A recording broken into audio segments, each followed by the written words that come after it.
तो भाइयों क्या केकेआर जीटी से मजबूत टीम है या फिर जीटी केकेआर को बीट कर देगी इस बैटल में। भाइयों आज की इस वीडियो में हम लोग कंपैरिजन करने वाले हैं Gujarat Titans versus Kolkata night Riders का। तो भाइयों इस वीडियो में बने रहो, बहुत ही मजा आने वाला है क्योंकि दोनों का ही मेगा ऑक्शन बहुत ही खतरनाक गया था।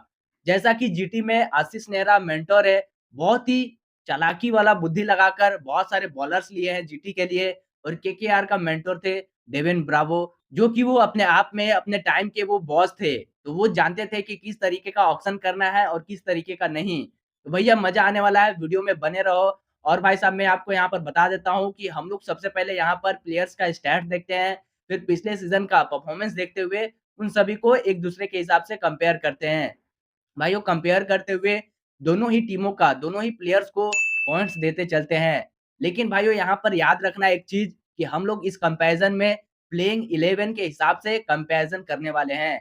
तो भाइयों उसी के साथ वीडियो को स्टार्ट करते हैं और देखते हैं केकेआर की तरफ से कौन आते हैं ओपन करने। तो भाइयों केकेआर की तरफ से जो ओपन करते हुए आएंगे वो आएंगे क्विंटन डिकॉक, और गुजरात टाइटन की तरफ से जो ओपन करते हुए दिखेंगे वो दिखेंगे भाइयों जॉस बटलर।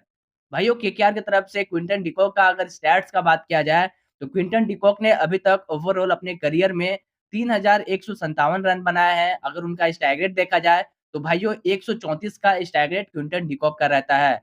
भाइयों पिछले सीजन 2024 के आईपीएल परफॉर्मेंस का बात किया जाए क्विंटन डिकॉक का, तो भाइयों 11 मैचेस ही खेले थे जिसमें से 250 रन बनाए थे क्विंटन डिकॉक ने। भाइयों वहीं दूसरे तरफ जॉस बटलर का अगर बात किया जाए स्टैट्स का, तो ओवरऑल करियर में जॉस बटलर ने अभी तक 3582 रन बना दिए हैं। वहीं अगर स्ट्राइक रेट देखा जाए जॉस बटलर का तो 147 का स्ट्राइक रेट से जॉस बटलर अभी तक बल्लेबाजी किए हैं। वहीं अगर पिछले सीजन का बात किया जाए जॉस बटलर का, तो उन्होंने भी 11 मैच खेलकर 359 रन बना दिए थे। भाइयों देखो रही बात इन दोनों में से पावर प्ले का कौन सा प्लेयर बेहतरीन इस्तेमाल करके दे देगा, तो मेरे हिसाब से भाइयों जॉस बटलर जो है इस बैटल को जीत जाएंगे। क्योंकि देखो भाइयों जॉस बटलर के पास वो टैलेंट है, वो पेशेंस है, और कहीं ना कहीं गेम को बहुत अच्छे तरीके से चलाते भी है। और भाइयों जैसा कि हम लोग अभी इंडिया वर्सेस इंग्लैंड में भी देखा है, भैया वो जॉस बटलर है ना, वो जानते हैं कि उसके आगे पीछे और कोई नहीं है। इंग्लैंड के टीम में भी जिस हिसाब से वो खेल रहे हैं, उनको पता है ये चीज भाई। इसलिए जॉस बटलर मेरे हिसाब से इस बैटल में जीतेंगे क्योंकि वो गेम को चलाते रहते हैं कहीं न कहीं। और सुमन गिल के साथ जब इस सीज़न उतरेंगे बैटिंग करने, तो भैया इंटरेस्टिंग रहेगा देखने वाली बात कि किस तरीके का वो बल्लेबाजी करते हैं। लेकिन भाई साहब कहीं न कहीं रिस्ट में पावर अभी भी है जॉस बटलर के पास। 38 का ऐज में इस तरीके का रिस्ट में पावर होना, भाई साहब बहुत ही अच्छी बात है, और कहीं न कहीं जॉस बटलर बहुत ही फिट है अपने गेम को लेकर। इसलिए मेरे हिसाब से भाई साहब जॉस बटलर ये बैटल को जीतेंगे। अब गुजरात के पास जाते हैं 1 पॉइंट, और इसी के साथ भाइयों देखते हैं तो नॉन स्ट्राइक पे जो रहेंगे केकेआर की तरफ से वो रहेंगे सुनील नारायण, और गुजरात टाइटन की तरफ से जो नॉन स्ट्राइक पे रहेंगे वो रहेंगे भाइयों सुमन गिल। भाइयों सुनील नारायण का स्टैट्स अगर देखा जाए तो 1534 रन उन्होंने आईपीएल में जड़ दिए हैं 149 का स्ट्राइक रेट से।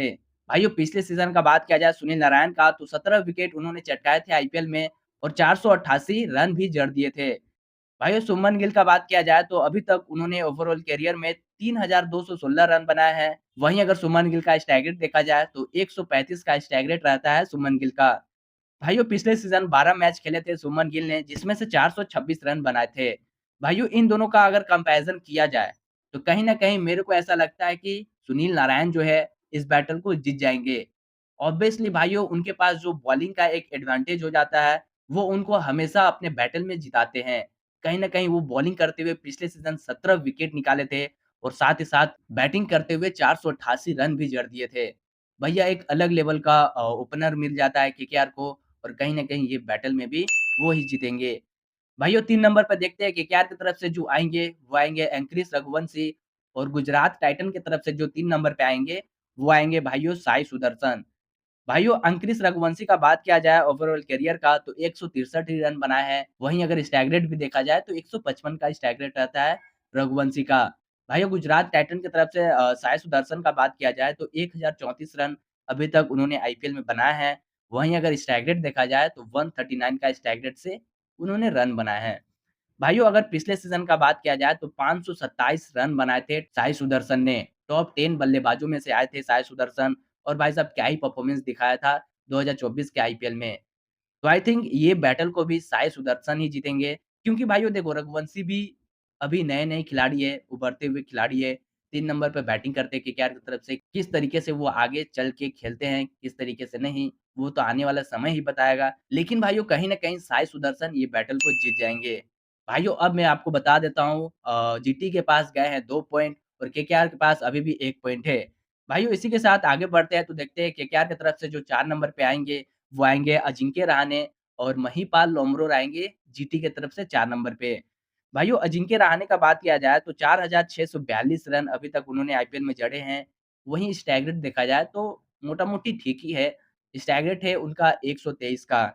भाइयों पिछले सीज़न का बात किया जाए तो पिछले सीज़न उन्होंने 242 रन जड़े थे और रही बात भाइयों महिपाल लोमरोर का तो 527 रन अभी तक उन्होंने आईपीएल में बनाए हैं ओवरऑल और स्ट्राइक रेट देखा जाए भाइयों महिपाल लोमरोर का तो 141 का स्ट्राइक रेट रहता है महिपाल लोमरोर का। पिछले सीज़न का बात किया जाए तो 206 रन बनाए थे पिछले सीज़न। भाइयों देखो कहीं न कहीं अजिंक्य रहाणे जो है ना, वो एक हिटर के रूप में भी जाने जाते हैं, ठीक है? 2024 के आईपीएल में चेन्नई की तरफ से जो खेल रहे थे भाइयों, जिस हिसाब से वो अपने मूड में आ गए थे। बस बात तो यही रहता है ना कि अपने मूड में जब वो आ जाते हैं तो भाई कोई भी बॉलर को वो नहीं देखते कि कौन-सा बॉलर है, चाहे वो मिचेल स्टार्क ही क्यों ना हो। भाइयों मिचेल स्टार्क को भी वो मारने का दमखम रखते हैं अजिंक्य रहाणे। और कहीं न कहीं लोमरोव जो है, वो भी अच्छे खेले थे 2024 में आरसीबी के लिए, लेकिन ज़्यादा मौके उनको नहीं मिलते हैं, ज़्यादा गेम्स उनको नहीं खिलाया जाता है। तो इसी के कारण मेरे हिसाब से अजिंक्य रहाणे जो है, ये बैटल को जीतते हुए नज़र आएँगे। भाइयों इसी के साथ आगे बढ़ते हैं तो देखते हैं 5 नंबर पे केकेआर की तरफ से आएँगे वेंकटेश अय्यर और जीटी की तरफ से आएँगे ग्लेन फिलिप्स 5 नंबर पे। भाई ये बहुत ही अच्छा प्लेयर लिया है जीटी ने ग्लेन फिलिप्स को। माइंड देख रहे हो? आशीष नेहरा भाई किस लेवल तक का सोच सोच रहे हैं। अलग लेवल भाई। वेंकटेश अय्यर का अगर भाइयों बात किया जाए स्टैट्स का, तो 1326 रन अभी तक वेंकटेश अय्यर ने बनाए हैं आईपीएल में। वहीं अगर स्टैगर्ड देखा जाए तो 137 का स्टैगरेट रहता है। पिछले सीज़न का बात किया जाए भाइयों तो 370 रन वेंकटेश अय्यर ने जड़े थे। ग्लेन फिलिप्स का बात किया जाए भाइयों अगर आईपीएल करियर का तो 65 रन अभी तक उन्होंने आईपीएल में बनाए हैं, 2 विकेट भी लिए हैं आईपीएल में।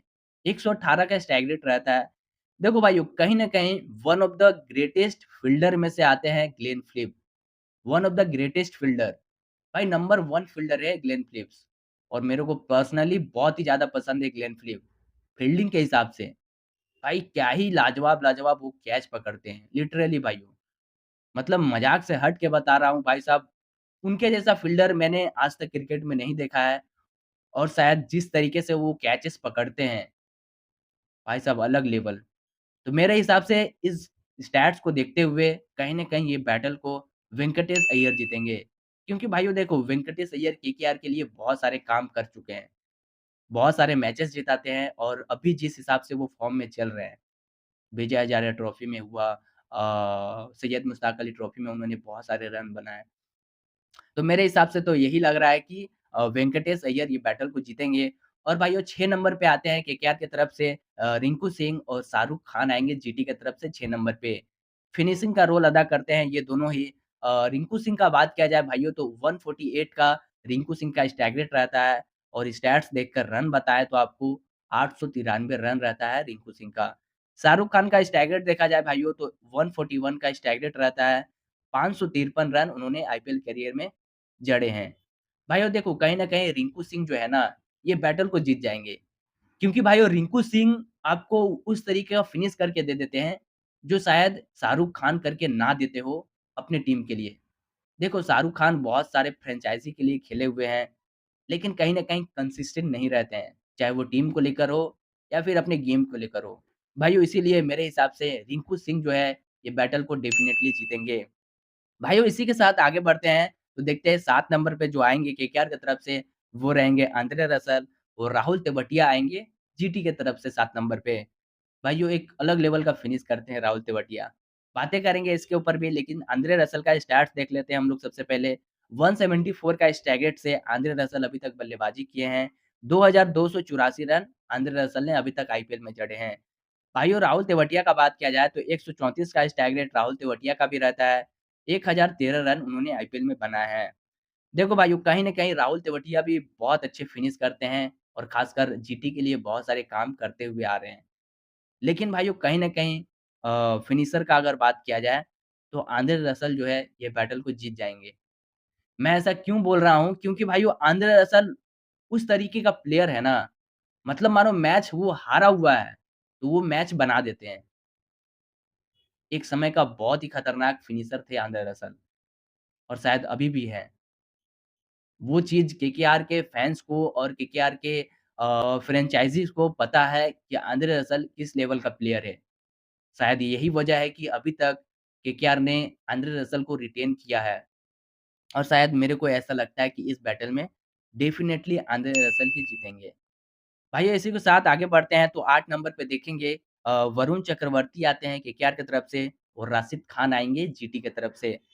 भाइयों वरुण चक्रवर्ती का स्टैट्स देखा जाए तो 83 विकेट अभी तक उन्होंने चटकाए हैं और इकोनॉमी देखा जाए तो 7.56 का इकोनॉमी रहता है वरुण चक्रवर्ती का। भाइयों रशीद खान का बात किया जाए तो 149 विकेट उन्होंने आईपीएल में चटकाए हैं और इकोनॉमी देखा जाए तो बहुत ही शानदार 6 का इकोनॉमी रहता है रशीद खान का आईपीएल में। भाइयों यहाँ पर मैटर क्या कर रहा है समझो, राशिद खान को मारना ही कोई नहीं चाहता। वो जब बॉलिंग करने आता है तो अ, ओपोनेंट जो बैटिंग कर रहे होते हैं, उनको पता होता है कि भाई साहब इनको कम से कम खेल लेना है मेरे को, इनको टारगेट नहीं करना है। ये चीज़ पता होता है बैटर्स को और कहीं न कहीं इसी के कारण उनका इकोनॉमी भी बहुत ही कम है। 6 का इकोनॉमी है राशिद खान का और भाई वो वरुण चक्रवर्ती का बात किया जाए तो 7.56 का है। भाइयों देखो वरुण चक्रवर्ती भी बहुत शानदार बॉलर है और आने वाले एक मिस्ट्री स्पिनर है इंडियन क्रिकेट टीम के। बहुत नाम कमाने वाले हैं वरुण चक्रवर्ती और क्या ही कमबैक कर रहे हैं भाइयों। लेकिन भाइयों इस बैटल में कहीं न कहीं मैं रशीद खान के साथ जाना चाहूँगा। उनके पास भी वेरिएशंस है। इकोनॉमी यहाँ पर मैटर करता है आईपीएल में और भाइयों कहीं न कहीं ये बैटल भी रशीद खान ही जीतेंगे। और भैया इसी के साथ आगे बढ़ते हैं 9 नंबर पे, तो केकेआर की तरफ से 9 नंबर पे जो आएँगे, वो आएँगे हर्षित राणा और कगिसो रबाडा आएँगे जीटी की तरफ से 9 नंबर पे। भाइयों हर्षित राणा का ओवरऑल करियर का बात किया जाए, तो 25 विकेट उन्होंने आईपीएल में चटकाए हैं। वहीं अगर इकोनॉमी देखा जाए तो 9 का इकोनॉमी रहता है हर्षित राणा का। कागिसो रबाडा का बात किया जाए भाइयों तो 117 विकेट उन्होंने आईपीएल में चटकाए हैं। वहीं अगर इकोनॉमी देखा जाए तो 8 का इकोनॉमी रहता है कागिसो रबाडा का। भाई अब देखो हर्षित राणा और कागिसो रबाडा में से मेरे को किसी एक के साथ जाना हो, तो मैं डेफ़िनेटली कागिसो रबाडा के साथ जाऊँगा। क्योंकि वो भाई एक उस लेवल का बॉलिंग करते हैं ना, मतलब उनका जो ये हाइट वाला बॉल रहता है, ज़्यादातर बॉल वो ये हाइट में ही करते हैं और उनका जो ये हाइट का जो बाउंसर रहता है, वो सबसे खतरनाक रहता है। और कहीं न कहीं पावर प्ले में बहुत ज़्यादा विकेट चटकाते हैं कागिसो रबाडा, बहुत ज़्यादा विकेट पावर प्ले में लेते हैं। और पंजाब के लिए जैसा कि भाइयों बहुत सारे काम करते हुए आ रहे हैं 2017 से ही। और भाइयों कागिसो रबाडा जो है वो अब जीटी के लिए खेलेंगे। तो कहीं न कहीं मेरे हिसाब से ये बैटल में कागिसो रबाडा ही जीतेंगे। भाइयों आप अपने हिसाब से बताना, देखो मैं ना तो यहाँ पर जीटी का फैन हूँ, ना ही केकेआर का फैन हूँ। मैं जस्ट एक छोटा-मोटा कंटेंट क्रिएटर कह सकते हो। मैं जस्ट अपना ओपिनियन दे रहा हूँ, जेन्युइन ओपिनियन और भाई साहब आप सभी लोग देख ही रहे होंगे। क्योंकि भाइयों ये वीडियो मेरा ज़्यादातर एडिटेड नहीं होता है, क्योंकि मेरा फ़ोन जो है वो बहुत ज़्यादा स्टोरेज फुल हो जाता है मेरे फ़ोन में। इसीलिए मैं वीडियोज़ को और कंपैरिज़न को ज़्यादा लंबा नहीं करना चाहता हूँ। नहीं तो और सारे बातें करते हैं हम लोग इसके ऊपर। और भाइयों वीडियो अगर आपको अच्छी लग रही होगी, तो आप एक लाइक ज़रूर कर देना, चैनल को सब्सक्राइब ज़रूर करके रखना। क्योंकि भाइयों 2025 का जो आईपीएल है, वो बहुत ही मज़ेदार है और बहुत ही मज़ा आने वाला है 2025 के आईपीएल में। भाइयों इसी के साथ आगे बढ़ते हैं तो देखते हैं केकेआर की तरफ से जो आएँगे 10 नंबर पे, वो आएँगे वैभव अरोड़ा और ईशांत शर्मा आएँगे जीटी की तरफ से 10 नंबर पे। भाइयों वैभव अरोड़ा का बात किया जाए तो 19 विकेट चटकाए हैं अभी तक आईपीएल में और इकोनॉमी देखा जाए वैभव अरोड़ा का तो ऑलमोस्ट 9 का ही रहता है इकोनॉमी। भाइयों ईशांत शर्मा का बात किया जाए तो 92 विकेट अभी तक उन्होंने चटकाए हैं और इकोनॉमी देखा जाए तो 8 का इकोनॉमी रहता है ईशांत शर्मा का। भाइयों देखो यहाँ पर मैं वैभव अरोड़ा के साथ जाना चाहूँगा। देखो ईशांत शर्मा क्या है ना कि वो सीधा लाइन और लेंथ पे ही बॉल करते हैं। उनके पास कोई वेरिएशन नहीं है। ना वो स्लोअर करते हैं, ना वो बाउंसर मारते हैं, लेकिन ना वो इन स्विंग करते हैं, ना आउट स्विंग करते हैं। और कहीं न कहीं अपने समय में वो किंग थे, लेकिन बात आती है भाइयों 2025 का आईपीएल का, तो मेरे हिसाब से वैभव अरोड़ा इस बैटल को जीतेंगे। क्योंकि उनके पास भी वेरिएशंस है। उनके पास वेरिएशन है और भाई साहब मिडल ओवर्स में क्या ही वो बॉलिंग करते हैं वैभव अरोड़ा। कहीं न कहीं केकेआर को बहुत ज़्यादा एडवांटेज मिलती है वैभव अरोड़ा से मिडल ओवर्स में और भाइयों ये बैटल को भी वैभव अरोड़ा जीतते हुए नज़र आएँगे। भाइयों इसी के साथ आगे बढ़ते हैं तो 11 नंबर पे जो आएँगे केकेआर की तरफ से, वो आएँगे स्पेंसर जॉनसन और मोहम्मद सिराज आएँगे जीटी की तरफ से 11वें नंबर पे। भाइयों दोनों का ही मैंने टी20 का स्टैट्स देखकर बताऊँगा अभी आपको क्योंकि भाइयों स्पेंसर जॉनसन ज़्यादातर मैचेस नहीं खेले हैं, करीब 3-4 मैचेस ही खेले हैं और क्या ही कंपैरिज़न होता है इसको लेकर। इसलिए मैंने टी20 का स्टैट्स देखकर बताया है। भाइयों स्पेंसर जॉनसन ने 75 विकेट अभी तक चटकाए हैं टी20 में, 7.75 का इकोनॉमी रहता है स्पेंसर जॉनसन का। वहीं मोहम्मद सिराज का बात किया जाए तो 160 विकेट चटकाए हैं टी20 में और 8 का इकोनॉमी रहता है मोहम्मद सिराज का। भाइयों देखो यहाँ पर मेरे को अगर किसी एक के साथ जाना हो, तो मैं डेफ़िनेटली मोहम्मद सिराज के साथ जाऊँगा। भाइयों देखो मोहम्मद सिराज एक उस लेवल का बॉलर है ना, चलो उनका इकोनॉमी मैं मानता हूँ आईपीएल्स और टी20s में बहुत ज़्यादा रहते हैं। लेकिन भाइयों वो उस तरीके का आपको उस सिचुएशन में बॉल करके दे देंगे ना, जो शायद कोई भी बॉलर ना करता हो, जसप्रीत बुमराह को छोड़कर। भाइयों देखो यहाँ पर तो सभी कोई देखते हैं कि जसप्रीत बुमराह बहुत मेहनत करते हैं अपने बॉलिंग के पीछे। उनका जो एक्शन भी है और कहीं न कहीं इंडिया के लिए बहुत सारे काम किए हैं जसप्रीत बुमराह। लेकिन भाई साहब मोहम्मद सिराज का स्ट्रगलिंग उनके पीछे उनका मेहनत कोई नहीं देखता। उनके मतलब उनका हर एक बॉल देखना आप गौर करना इसके ऊपर, हर एक बॉल वो जान झोंक देते हैं करने में। हर एक बॉल चाहे वो टेस्ट हो, डोमेस्टिक हो, टी20 हो, इंटरनेशनल हो, नेशनल हो, भाई साहब हर फॉर्मेट में वो उसी तरीके का वो इंटेंट रखकर बॉलिंग करते हैं, विकेट लेने वाला इंटेंट। तो भाइयों मेरे हिसाब से भी ये बैटल में मोहम्मद सिराज जीतेंगे, क्योंकि भाइयों वो कहीं न कहीं विकेट टेकर भी है अपनी टीम के लिए। और भाई साहब आशीष नेहरा बहुत ही अच्छा काम किए हैं मोहम्मद सिराज को लेकर। ख़ैर आरसीबी इनको छोड़ दिया तो अब क्या ही किया जाए। लेकिन भाइयों अब होता है टोटल पारी पॉइंट्स की, तो केकेआर के पास टोटल पॉइंट्स होते हैं 6 और जीटी के पास टोटल पॉइंट्स होते हैं 5। भाइयों ये रही केकेआर वर्सेस जीटी का कंपैरिज़न वीडियो। आपको ये कंपैरिज़न कैसा लगा? आप कमेंट करके बता सकते हो भाइयों। अगर मैं कहीं न कहीं गलत होऊँगा तो आप कमेंट करके ज़रूर बताना। भाइयों इसी के साथ मिलते हैं दूसरे और किसी वीडियो में, किसी और टीम के साथ कंपैरिज़न करते हुए। तब तक के लिए थैंक यू सो मच भाइयों।